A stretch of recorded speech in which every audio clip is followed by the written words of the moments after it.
Interesting. Throughout this season, many people have now declared Steph Curry as the best player in the world, and especially after earning his second MVP award. And we know for a long time it was LeBron James, but that appears to have changed. In the finals, the numbers lean in favor of LeBron, though. While Curry is averaging just over 22 points and 4 assists per game, LeBron has been dominating in every category, flirting with a triple-double average. So, Stephen A., from what you've seen in the finals, who's the best player in the world? LeBron James or Stephen Curry? Well, it would be LeBron James because he's more complete in terms of what he's doing on the defensive end of the floor as well.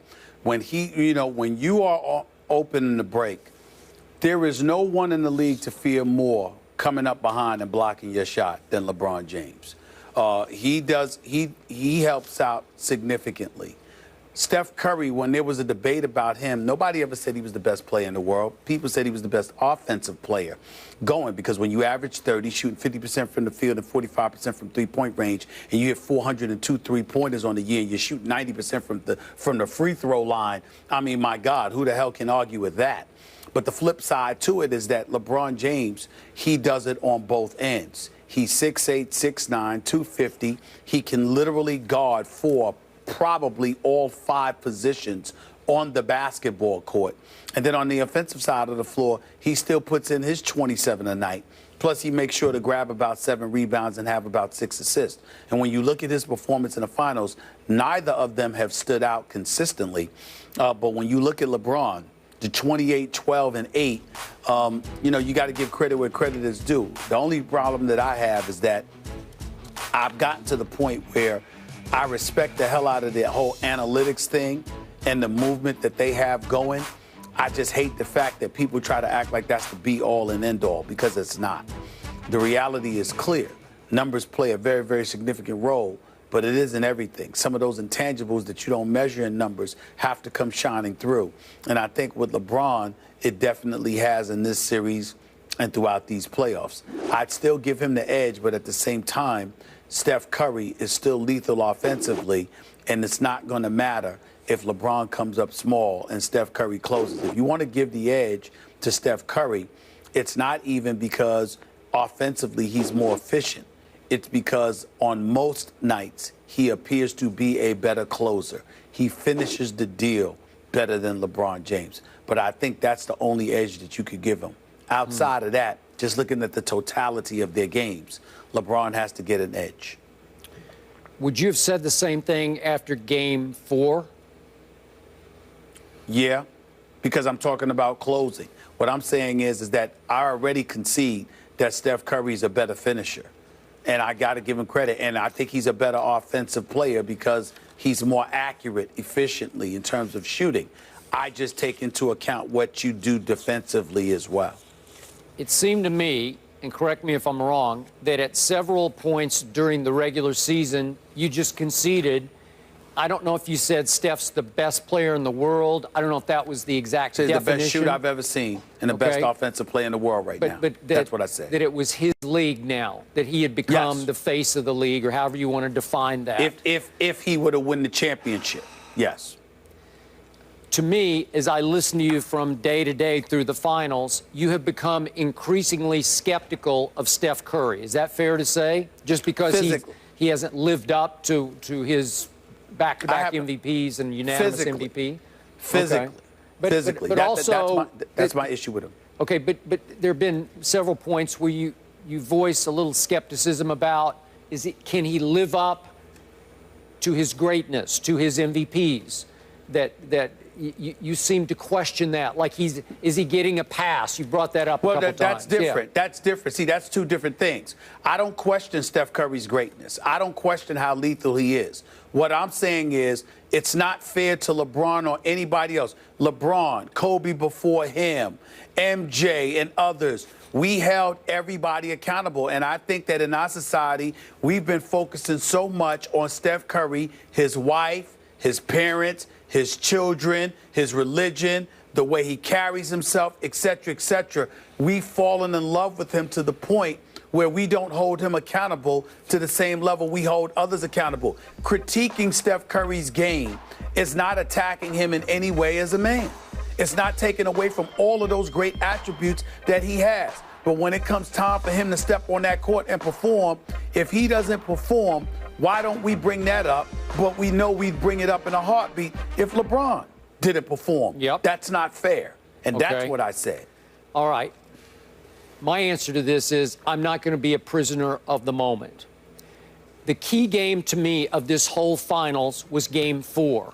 It was the game over game because when LeBron disappeared in that game, didn't show up in that game in his house, and Steph went for 38 and made all the free throws that iced it down the stretch, it was over. The series was over. I think you know in your heart of hearts, when Golden State went up 3-1 with a Game 7 to come, if necessary, back at Oracle, I don't know anybody who really believed at that moment that Cleveland had a real chance to win this thing.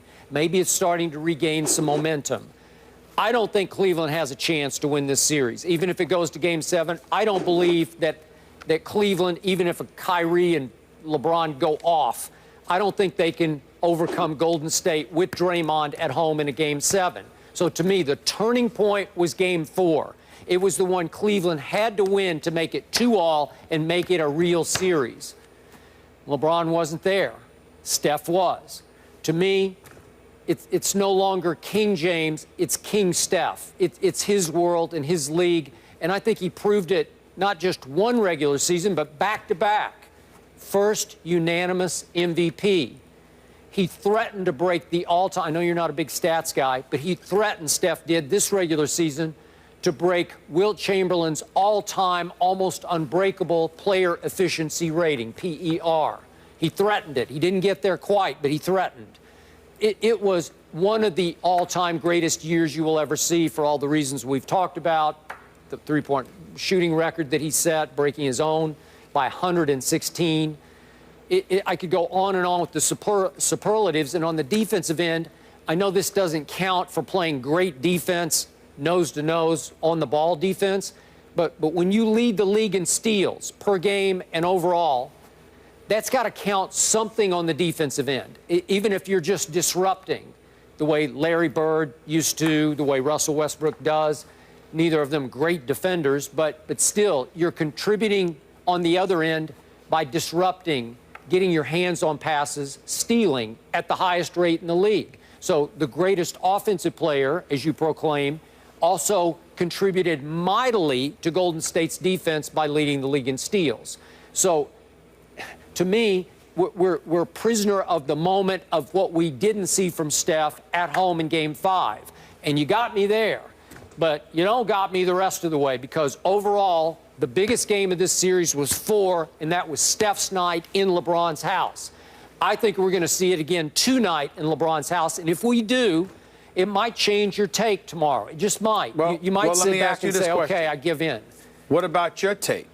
What if LeBron James shows up and duplicates his Game 5 performance, not just in Game 6, and that ends up in a win, but Game 7, and the Cleveland Cavaliers becomes the first team in NBA history to overcome a 3-1 deficit in the NBA Finals? What would you say then? I'll revisit.